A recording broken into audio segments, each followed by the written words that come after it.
Alright people, so I'm here with my 2014 Slammy Awards, so let's get right to it. First off, we have the Superstar of the Year, who is none other than Daniel Bryan. I mean, yes, he was only there for half the year, but he still won the belt at Mania, which was an awesome moment. He still was a very good wrestler. You know, did the Occupy Raw shit. I mean, he still had memorable moments, and I really can't think of anybody else who would top Bryan. I mean, maybe Cesaro. I mean, he was a jobber. I love Cesaro, but he was a jobber, so it's hard to put him on top. I mean, Ziggler was actually pretty good, but again, he was kind of a jobber throughout a lot of the year, too. I can't really think of anybody else who was that good. Definitely not Roman Reigns.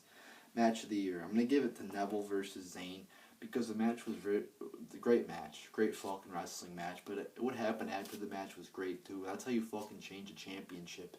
You know, that's how you do a championship change. It actually felt like a proper title change. Worst wrestler of the year, Roman Reigns. And Roman Reigns is going to be on this list a lot. And he's not going to be on for, he's not going to get a lot of good awards either. So yeah, Roman Reigns. Worst wrestler of the year. Roman 5 Moves Reigns is what I like to call him. Diva of the year. And this is from the main roster. I got a separate NXT Diva of the year. But Diva of the Year is Natalya. I think Natalya is a really good wrestler. She knows how to fucking wrestle. I mean, she's not the most athletic. She's not the fastest, probably, but she's fucking a very good wrestler, especially technically. And then we got the NXT Diva of the Year. I'm going to give it to Charlotte. And again, I didn't watch a lot of NXT, so I'm not going to do an NXT Worst Diva of the Year. But NXT, you know, I've watched a few of Charlotte's matches, and she put on a few really good matches. Worst Diva of the Year on the main roster, none other than Eva Marie. You know, thinks she dyes her hair and thinks she's all cool. You know, oh, I dyed my hair and it looks cool. You know, like I see her on fucking Total Divas and just whatever. You know, I think she thinks she's a fucking shit because she dyed her hair red. It's like, no, you have to have more than just fucking red hair. I mean, she wasn't even that fucking hot. I mean, she was good looking and all. But I mean, after, you know, I thought at first she was really good looking and shit. I thought she was hot. But after looking at her for a while, I mean, she didn't really appear that hot. I mean, I don't know. It's just me, but then we get the Tag Team of the Year, and I'm going to go with The Shield, even though they were, again, only around for 6 months. They still put on a lot of great matches with the Wyatts and Evolution. So, yeah, Tag of the Year is The Shield. The worst tag team of the year is the Usos. You know, they say day one on their shorts. It should say same since day one, because that's what they are. They don't fucking change at all. The same 5 moves, the same gimmick, the same dance, the same everything. They fucking suck. The moment of the year, I'm going to go with the moment of the Authority losing and Sting returning. Just a fucking, you know, 2 great moments right there.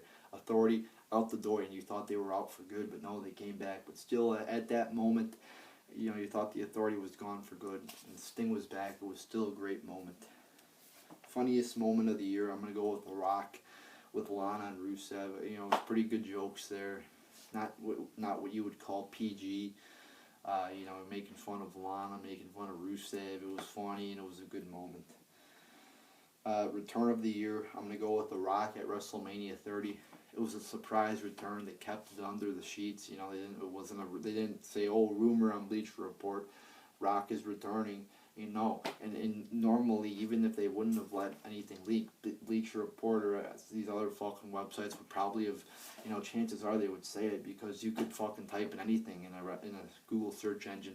You know, you could probably type in rumor, you know, fucking Paul Bearer to return, and it would come up, because wrestling websites just throw out a bunch of fucking rumors. I mean, seriously. I mean, that's just a joke, people. You could laugh, but I'm serious. Like, a ton of fucking rumors that just turn out to be false on the wrestling websites. Next one. And it was cool to see Rock with Austin and Hogan, too. That was a really cool moment. Best talker, Paul Heyman. Cut some really great promos. He really knows how to talk. He really knows how to do his job good. Unlike some other fucking people in the company. Next one. Worst talker. Worst promo guy. Whatever the fuck you want to call it. Triple H, you know, comes out for fucking 30 minutes of Raw. Takes up the most TV time out of anybody at 45 years old, and fucking just talks all day. Could fucking, it's the best thing right there for if you want to put a fucking kid to sleep. Put on a Triple H promo. NXT Superstar of the Year, Adrian Neville. I think Adrian Neville was fucking really good. A lot of athletic moves. He could really, move around and do a bunch of athletic shit in there. And again, I'm not going to do an NXT Worst Superstar of the Year because I haven't really watched NXT enough to gain a full understanding of it. So, a few things I might leave out of NXT because I don't really watch the product in depth. Underrated Superstar of the Year on, I'm talking about underrated by the IWC, not by WWE, but underrated by the IWC. And some people might hate this, but I'm going to say John Cena. I see a lot of people hating on Cena, saying he's the worst, like Bruce Blitz. But the truth is, he goes out there and sometimes he puts on some great matches. Does he suck? Yes. I do not like Cena, but you got to admit he does put on some great matches at times. Underused Superstar of the Year. And by underused, I mean underused by WWE. Underused, like WWE should use him more and push him more. Underused is Cesaro. Cesaro's a fucking great wrestler. His promo, he botched his promo on fucking Raw. He said 4 sides of the ring, he said 4 ropes. He did correct himself, actually. But if you watch some of his promos on, like, the JBL show, on Raw Fallout and SmackDown Fallout or whatever the fuck that the YouTube thing is called, he's funny as fuck. He seriously is. Go watch some of that. He's like doing an interview with Renee, and Renee's like, "Hey, why did you attack the New Day?" And Cesaro's like, "I know you're blonde, Renee," and I fucking laughed. I thought it was funny. Underrated Diva of the Year from the main roster. I think it was Paige. I think a lot of people like Paige, but I think her, I don't think people see her full talent. And she's only 20, so I don't think people see her full talent level. So Paige is Paige is the underrated diva. The underused diva is Emma. I think Emma, I saw some of her matches with Paige, and she seems like a pretty good wrestler. I really think that they could use Paige, more. They had the thing with the iPad case or whatever. Was that true? I don't even fucking know.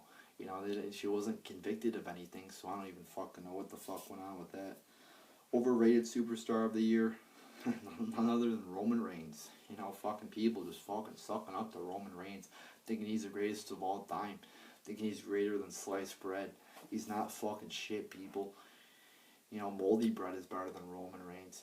Roman Reigns does 5 or 6 moves a match, and you people just fucking suck his dick. It's nothing special.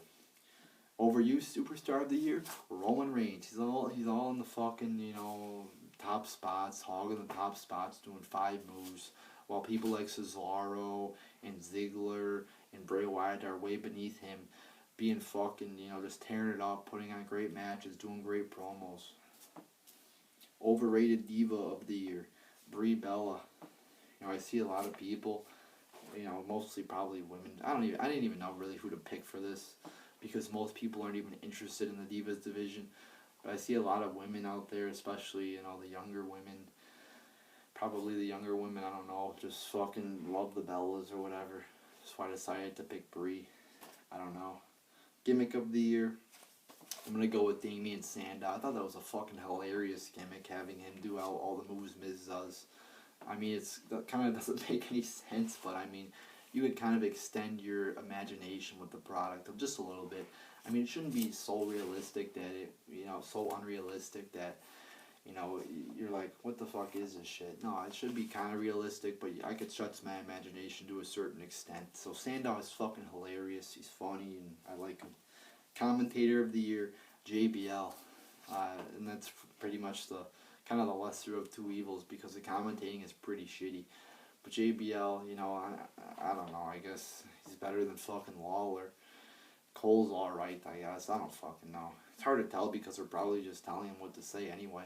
But JBL, I guess, is not that bad. I don't know.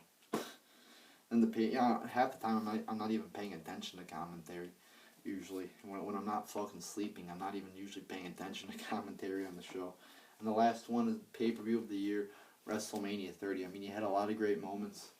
at WrestleMania 30, you had, you know, Rock, Austin, Hogan, you had Triple H, Bryan, you had Bryan winning the belt, Cesaro doing the body slam there on Big Show. What else did you fucking have? I'm trying to think. Oh, Lesnar beat the Streak, which I thought was a great moment. Some people didn't think it was that good of a moment, but I did. So WrestleMania 3, I thought was a very good pay-per-view. And actually, some of the pay-per-views this year, or last year, weren't that bad. It was mostly the Raws that were so shitty. But there you go, people.